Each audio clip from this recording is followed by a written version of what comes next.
come, whoever you are. The lawyers and teachers, theologians and activists, dental hygienists and students, acupuncturists and occupational therapists, chaplains and administrative assistants, judges and legal observers, housed and houseless, elected officials and storytellers of the media, all of us wanderers, worshipers, lovers, friends, kin of the beloved community. We will not despair. We are a circle of protection. Whether you've been here every Monday for 2 years at this courthouse, or whether this is your first time coming to bear witness, we will not despair. We are a circle of protection.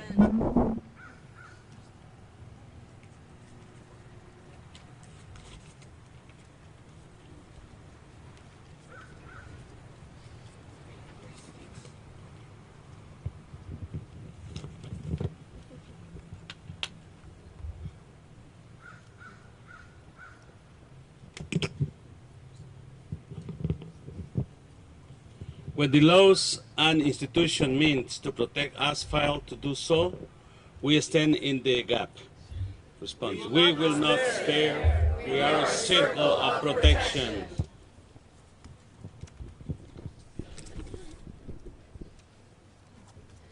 Our faith traditions oblige us to share our abundance. 36 times the Hebrew scriptures demand that we are to welcome and love the immigrant. Our own history obligates us to welcome. If immigrant descendant, we are obliged to return the hospitality. If slave or indigenous descendant, we are obligated to break the cycle of abuse that met us. We will not despair. We are a circle of protection.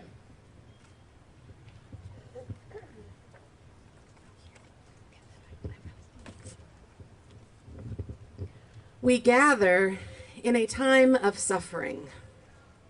Our hearts are with the victims and survivors of gun violence in Dayton, Gilroy, El Paso, and right here in Washington County, where 2 deputies were shot last week.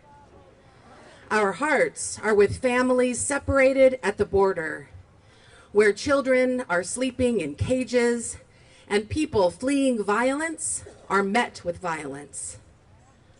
We are sorry. We must do better.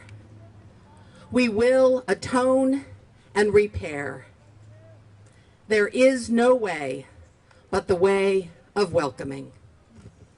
We will not despair. We are a circle of protection.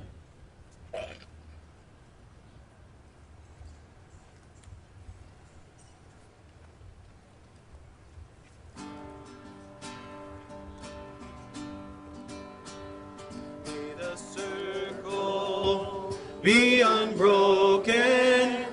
By and by, Lord, by and by. May our footsteps and our heart song till we're home and we're alive. May the circle be unbroken by and by, oh, by and by.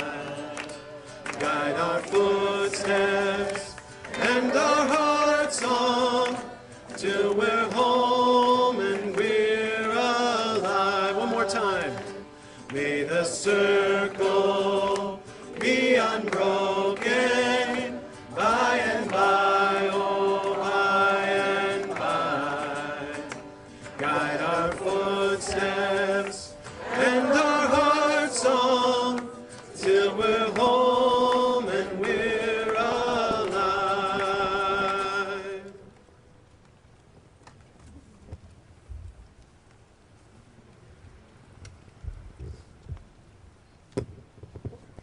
Thank you, everybody, for being here. My name is Alaide Vilchis Ibarra, and I am the Executive Director of the Interfaith Movement for Immigrant Justice. We are so glad to be here. Voices of faith, legal voices, faith voices, legislative voices, all standing together. It takes all of us to create a circle of protection. First, I want to introduce Caitlin Mitchell from the ACLU, who will talk to us.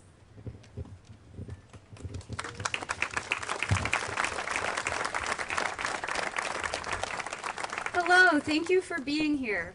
My name is Caitlin Mitchell, and I'm an attorney at Johnson, Lucas & Middleton, a law firm in Eugene, and I'm here today as a cooperating attorney with the ACLU. On September 18th, 2017, many of you today were similarly gathered outside of this courthouse. Then, like now, you were asking ICE to stop making courthouse arrests. My client, Isidro Andrade Tafoya, was also here that day. He was at court with his wife. ICE agents in plain clothes sat in the courtroom proceedings. When Isidro and his wife left court, they didn't know it, but they were being followed.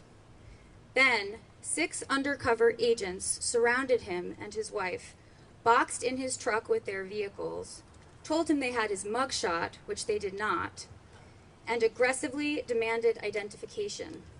Thankfully, an ACLU observer was there capturing the whole encounter on her phone.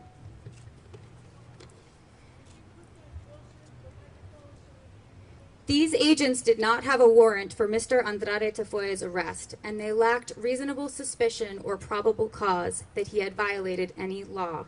They stopped him because of the color of his skin.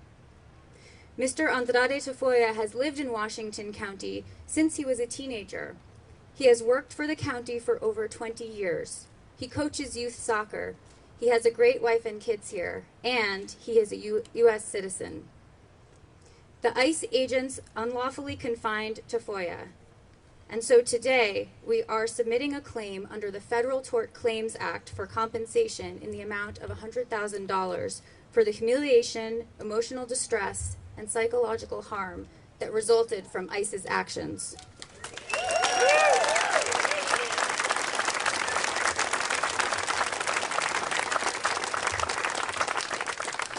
Under the Federal Tort Claims Act, federal officials, including ICE agents, may be held liable when they violate state laws that prohibit false imprisonment and false arrest, as the ICE agents did in this case.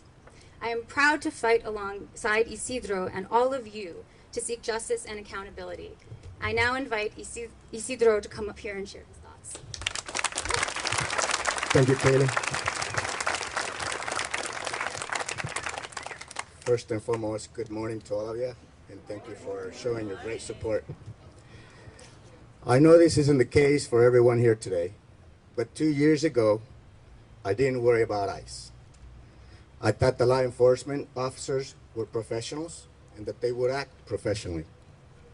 But what happened to me here at the courthouse has been happening around at the border, at ICE raids, with kids being separated from parents, kids dying in detention centers. It's heartbreaking. My eyes are open. 2 years ago, I asked for an apology from ICE, and they said they didn't do anything wrong. Today I get to fight back through the legal system. These federal agents must be held accountable.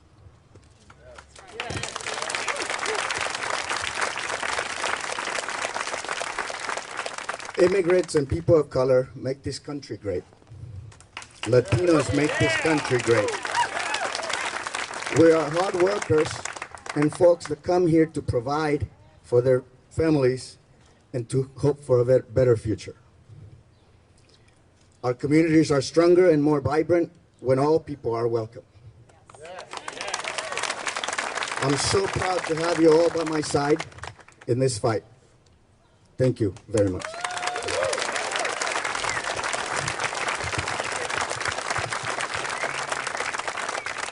Thanks to Isidro, to Caitlin, and to all of you for being here today.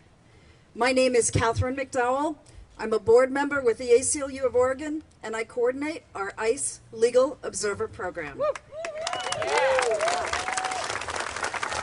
Yeah. So this action is so powerful and meaningful to me personally. Along with ACLU legal observers, I was here at the Emerge rally 2 years ago when Isidro was racially profiled by ICE. And I have witnessed numerous other ICE actions at courthouses throughout Oregon. Observing how ICE stalks, swarms, and disappears people is profoundly disturbing. As a lawyer, seeing this go down in our courthouse hallways is shocking. ICE has made people afraid to come to the courthouse to seek justice. Children worried that their parent could be taken away at any time, even for going to the court and paying a traffic ticket. That happened here at this courthouse. We have come together today to say this cannot continue.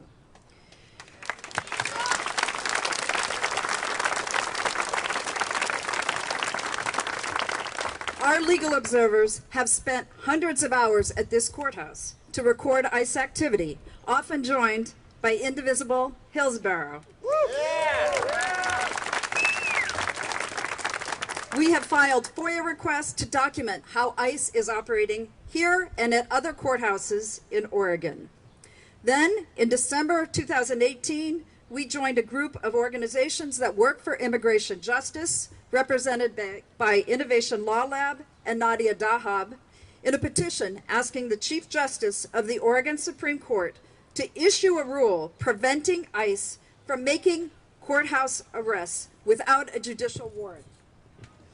Earlier this year, courts in New York issued such a rule. We need one here in Oregon also.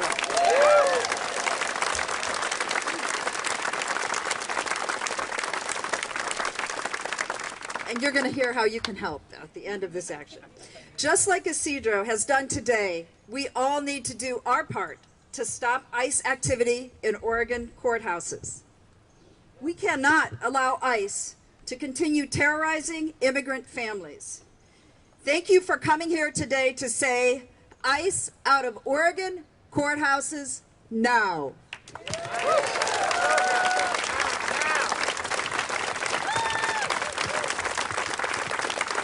Thank you to my colleagues from the ACLU. Next, we have speaking Representative Teresa Alonso Leon. She has been an amazing champion for immigrants in our community and in Oregon, and most recently helped pass the driver's licenses for all bill here in Oregon.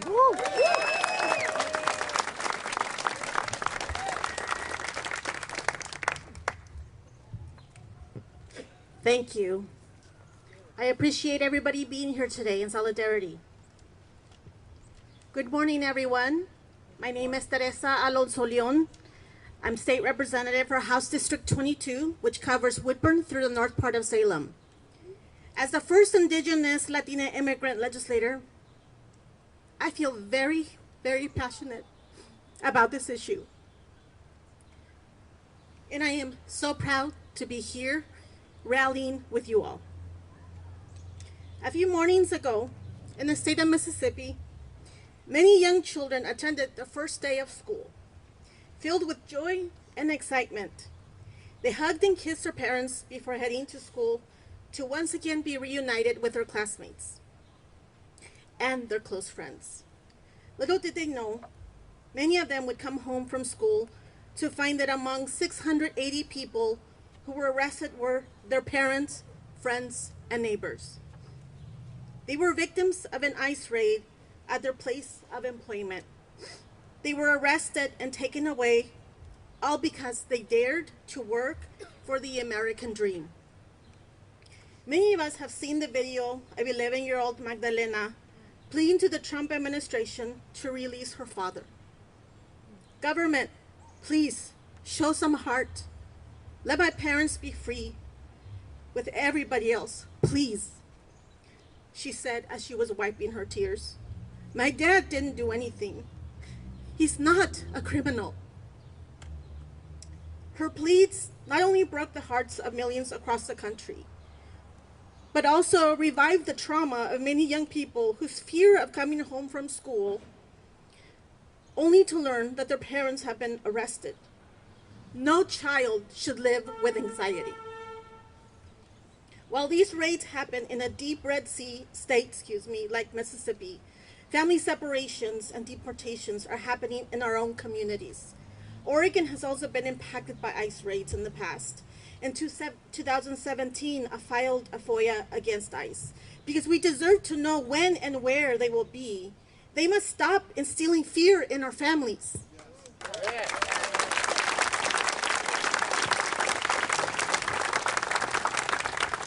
In Oregon, we have taken big steps forward to bring dignity, respect, and inclusion for all Oregonians. We have fought hard to bridge the gap between our government institutions and our most marginalized communities. So why is it that members of our community are being ripped from their families at our courthouse? In December of 2018, the ACLU of Oregon petitioned Chief Justice Walters for a ruling prohibiting ICE enforcement activity in Oregon courthouses. In spite of this and many more continued efforts, ICE continues to aggressively attack our friends and neighbors outside these facilities, detaining and deporting them simply for doing their part by abiding the law. Whether it is the border in the state of Mississippi or right here in Oregon, there is absolutely no way to justify tearing children away from their families, no matter their circumstances.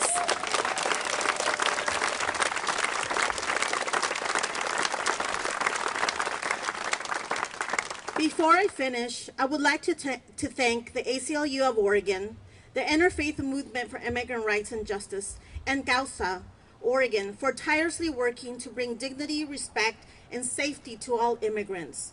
Not to be forgotten, however, are all the young activists here today. Though we may all contribute to changing the world, it is your generation who will shape America values for years to come. And I am so proud to see so many members of our community standing up for what is right. We have seen when we work together, we can bring big victories to our communities. I'm proud that Oregon overwhelmingly rejected attempts to repeal Oregon's long-standing sanctuary status, and just recently, we restored our right that was robbed from many Oregonians. We brought licenses back to Oregon.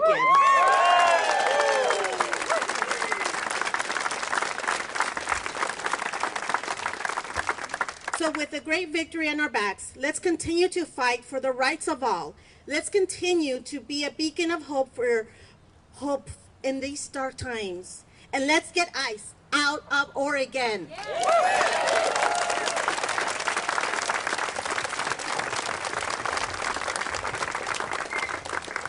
Thank you. Next up, we have the Bishop of the Oregon Synod for the Evangelical Lutheran Church in America, the first mainline denomination to become a sanctuary denomination recently, just last week, Bishop Lori.